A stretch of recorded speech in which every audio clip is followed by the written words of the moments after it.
yaho ikipe ya Rayon Sport yatangaje ko igomba gukina Rayon Day n'ikipe ya Young Africans. Ariko nayo muri ayo matariki yo mu kwezi kwa munani. Ikipe ya APR Football Club nayo iravuga ko igomba gukora APR Day.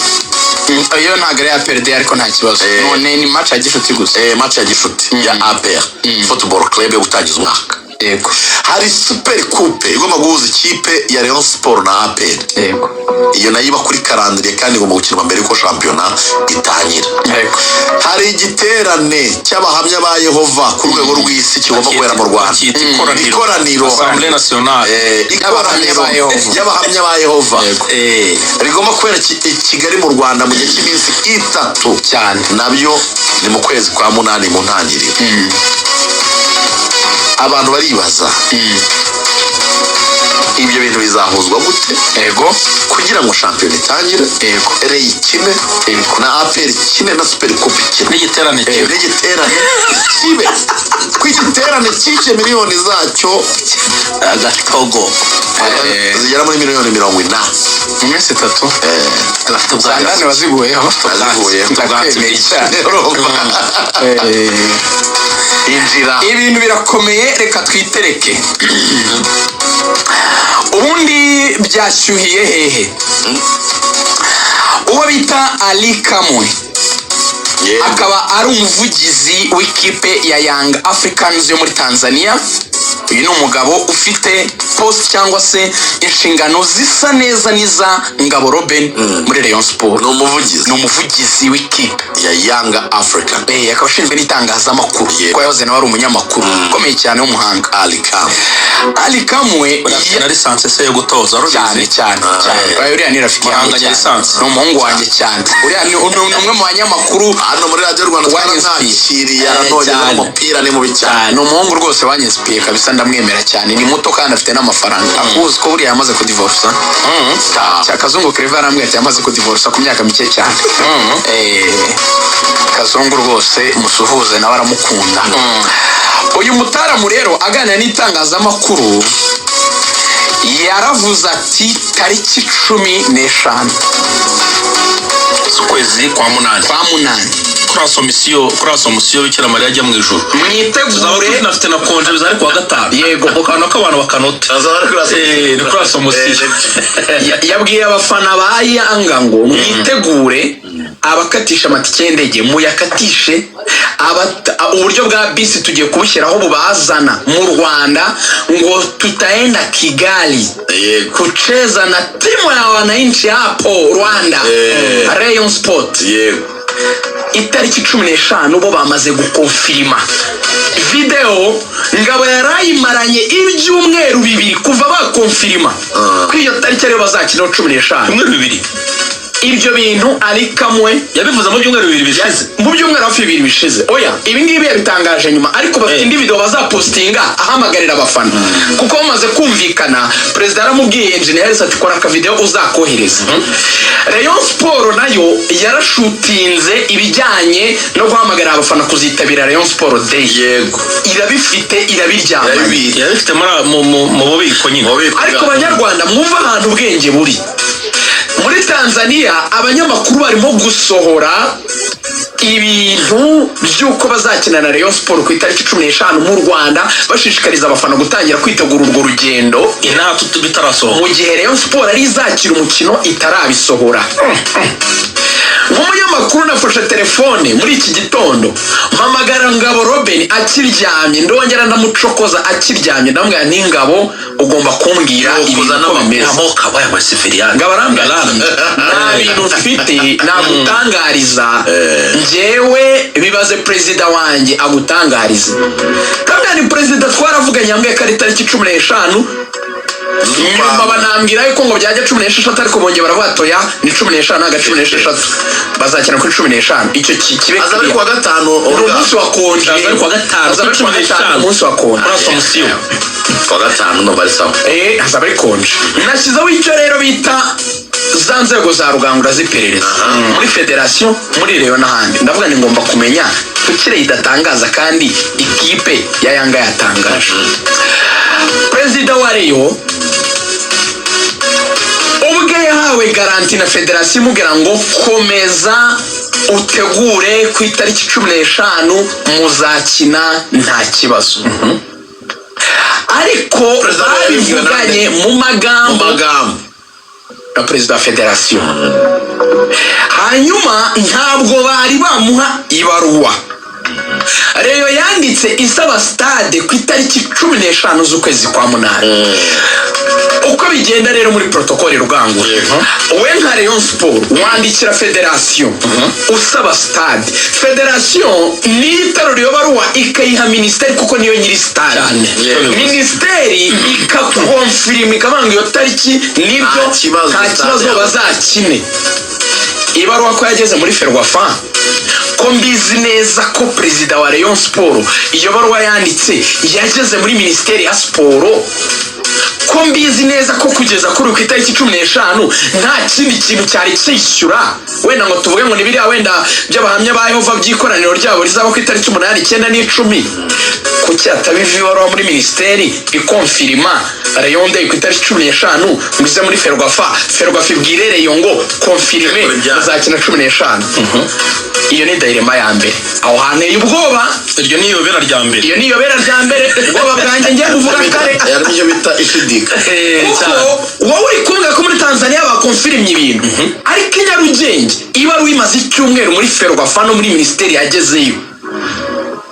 Zandani zimwe zikanambwira ko ngo habaye n'ikiganiro hagati y'umuyobozi wa Rayon na ministre baganira kuri icyo kintu, ngo aravuga ati nka federasiyo ibyemera, we are okay with that, twe nta kibazo dufite. Kuko bose aravuga ati kuzana Yanga nk'ikipe ifite izina ikomeye ni ikintu gifite imbaraga cyane, azamura n'umupira w'i Kigali kuko ubukerarugendo nka minisita yumva ibintu mu buryo bwagutse. Minisita n'umuntu nyine wabaye muri RDB arabizi. Aravuga ati ku muntu w'Abatanzania bangana gutyo, Abanyarwanda baraza gukodesha amahoteli, abo bashyitsi baje barye banywe barakodesha imodoka, ahita yumva nyine ayo mafaranga agiye gusirikira. Ni nayo myumvire rusange twakabaye tunafite. Niyo yagiye hano haruguru gutanga raporo y'ibintu byabaye muri siporo mu mwaka, aravuga ati twakira abashyitsi muri Tanzania cyangwa se Visit Rwanda. Urumva ahantu bikari abona amanota menshi akavuga ati hapo zuri. Ahantu bikari ikipe ya Yanga 15 n'ibidakunda ku itariki 20 izahita ijya muri pre-season muri Namibia. Ntahandi hashoboka. Hari pre-season yateguye yashatse kuyisaba mbere. Irebe ati twebwe tuzatangira imyitozo mu ntangiriro z'ukwezi kwa munani kuko abakinnyi bacu bagize umwaka muremure. Rero byibura mu bishyira kuri 15 tuzatumaza ibyumweru bibiri mu myitozo. Birasobanutse. Icyumweru cya mbere ni iki cyoroheje, cya kabiri ni cy'amataktike, tukaza mu ma friendlies tugatangira gukina ama match. Now ukambaza ngo ihurizo riri uretse gato kano gato. Urubango ikipe Yanga Africans impamvu yashyize tariki 15 ikanayikonfirima nuko yanditse mu butumwa bwayo ivuga ngo ni igihe cyo kwipima. Kuko Young Africans nayo yaguze abakinnyi bashya n'umutoza ni mushya. Babwiye Abanyatanzania ni igihe cyo kwipima. Uyu mukino uzabugamije kwipima, niko bawise umukino wo kwipima, gupima ikipe nyine bazasohokana muri Champions League. Ingingo ya kabiri rero, amakuru asumira akambwira ko yamukandagira mu kibuga APR umukara n'umweru kipe y'ingabo z'igihugu ku itariki 2 igomba kumanura ikigugu hano ku mugabane wa Afurika hagati ya Simba Sport Club na Kaizer Chiefs yo muri Afurika y'Epfo. Babiryoshye ikaza ni Nyarugenge ikaza gukina na APR. Match ya gicuti APR ntizajyayo, bazayisanga inaha Nyarugenge. Na makuru nayahari. Iyo tariki niba APR yifashe ku itariki 2 bagakina muri Stade Amahoro, sindiyo cyane ku itariki 8, 9 n'10 ubwo nindi weekend irafunza kuko abahamya ba Yehova bamaze kwishyura miliyoni bafunze kuri za ba Yehova bishyuye muhari uretse kwishyura ubukerarugendo nyobokamana ni ikintu kiremereye. Hazaba hari abantu ibihumbi 4 bavuye imihanda y'Imihanda n'abajuru mu Yehova ukora hariya ku kiba cyabiremerera nanga ati twe tuzamanura abantu ibihumbi binaza bavuyemo bazungu muri Amerika babahamye bayo babandi batwango babandi bandika bino bitabo byitwa ibitabo by'umurinzi umunara w'umurinzi sinzi umuyobozi sinzi uko bamwita umuyobozi wa Yehova ku rwego rw'isi ariko ubundi musipoze ko uwitwa nka papa w'abayehova azaba ari Nyarugenge udakina n'abayehova ayo matariki ntari iyo ni kafire none 15 niba tayikonfirima ko aribwo shampiyona ari gutangira Rayon Sport day cyangwa umunsi w'igikundiro wazaba ryari impamvu twari tuvuze ngo wenda tuvuge ko rero yakabicumye kabishyira muri weekend ya 22 yamaze kugisubiza muri umuna wanjye Rene ko bazabigireye na Mibi ariko ikindi gikomeye Amavubi azabagiye muri lokale kubera ko Amavubi agomba kujya muri Nigeria tariki ya mbere kwezi kwa Amavubi azatangira umwiherero 25 z'ukwa munani nibwo azatangira kampu Super Coupe izakinwa ryari kwizigera niyo ngingo ya nyuma nkibaza ikibazo kimwe APR itariko ibintu byayo ku itariki ebyiri ku itariki 9 abahamya bayova bifitiye stade 15 Rayon Sport ifitemo stade 22 ntiwabiterekaho nga kuko abantu bazabagiye mu Mavubi oya bazabari mu Mavubi Amavubi azagenda 25 muki bagatera burya bakacyana kuri 22 Super Coupe zikaba kuri 22 ubwo icyo bivuze shampiyona yahise yimukira mu cyumweru cya mbere cy'ukwezi kwa 9 icyumweru cya mbere cy'ukwezi kwa 9 kuko ro premier ntabwo cyabyashoboka tariki ya mbere bari gukina Amavubi ni 25 nibwo bazajya mwiherero tariki ya mbere Amavubi agakina afite match ya mbere na Nigeria ku ya mbere tariki 8 na Zimbabwe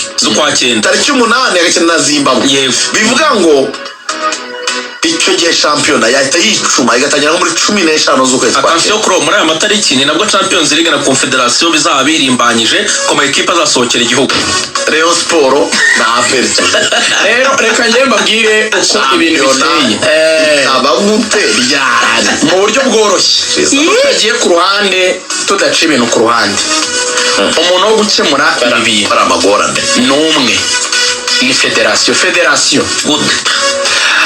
hamagara aya mayobozi yombi ba APR n'abayobozi ba Rayon Sport abwete Rayon Sport muravuga ko muzakina ku itariki 15 turabivivuye APR muravuga ko muzakina ku itariki 2 turabivivuye abahamya ba Yehova bafite stade Amahoro itariki 8 9 n'10 ibyo ntacyo twabikurunje aho ntimwana koraho rwose aho haravivuye mubabwire muti wenda ku itariki let's say 20 cyangwa 22 cyangwa 20 zingaye muri iyo weekend muratera muzakina match ya Super Coupe hanyuma hari bitangire ku bandi abareba banavuze ngo Super Coupe ngo ibaye imbere ngo bakinisha mu kipe ya kabiri akora mwakumvisha Ngicyo mvuga ni ikingiki Super Coupe nibaye kuri 22 si ngombwa ko tuvuga ngo Super Coupe niba mbere ko shampiyona itangira iyo weekend itariki 15 n'ubundi abandi ntibari gukoresha stade Amahoro bareke Rayon Sport ikine kwa gatanu kwa gatandatu izindi zikine match za shampiyona zitarira yose zitari na APR simbizi kuko zazitegura Super Coupe uzireke zikine match ya mbere ya shampiyona izo kipe za gicumbi zazamutse zizabe izo zikinizo izari gukina na Rayon na APR zisubikirwa 22 zize zitere Super Coupe nibarangiza iyo match abakinnyi bajya muri camp ya national icyo tubivugiye niki hari ikintu cyangwe mu gutwi cyaba atari cyiza cyo kuba Rayon Sport yarabanje kuvugisha inzego bireba kuko Rayon Sport sabasazi kujya kunegosya muri Tanzania idafite itariki yizeyeho yakiriraho yanandikiye baruwa ifite ibyo bintu Ferwafa nimushaka gushyira Super Coupe ku itariki 16 muri iyo weekend yari gukinamo nimushaka gushyira Super Coupe kuri iyo tariki muramutabaye feya ibyanjye mbivuga kare sinzabivuga nyuma kuko nibwo bibadirika njye mbivuze mbere haro hatarimo fairness kubera ko Rayon yabikoze mwabiganiri second nimuyishyira muri iyo weekend muramugiye kubuza Yanga kuza mu Rwanda. Ibyo ni bibi ku mupira w'u Rwanda no ku buzima bw'igihugu, kuko ibyo biraturibita mu mafaranga ari kwinjira muri ubwo bukerarugendo twavuze bwa siporo n'izindi nyungu twese tuzaba ruga wivunika. Njya navuga niyo weekend numva nta cyayo muyifixe, mwemerere aperi kino kuri ebyiri rekina 15 hanyuma super coupe muyikubita 22 izindi zitangire weekend ya 16 zikine champion. Ariyo na aperi muzisubikire zo zizaze gukina n'ubundi nyuma ya equipe nationale nyuma y'Amavubi. Usibye ko nabwo nyuma y'Amavubi azasoza ku itariki 19 aperi nayo zaba zigomba gusohoka. Uzi icyo bivuze? Ubundi Riyo na aperi neza zakina mu kwa zaza nko mu kwa 10 muri champion kwa kundi bakina regire, ariko n'ubundi bareba match tugira 30 ntacyo bitwaye icyo gihe bazaba ari kujuna ya gatatu. Nasa aperi nakinnye ibirarane n'ubundi hereye mu kwa 10 ntiyabimazemo. Icyo gihe zazajya zikina ibirarane bafite muri control. Hanyuma reka babwire ko akanyenyeri 562 urwego. Iyi ni code yo kwiyandikisha kugira ngo winjire mu cyo bita Tenga promo. Iyi Tenga promo igamije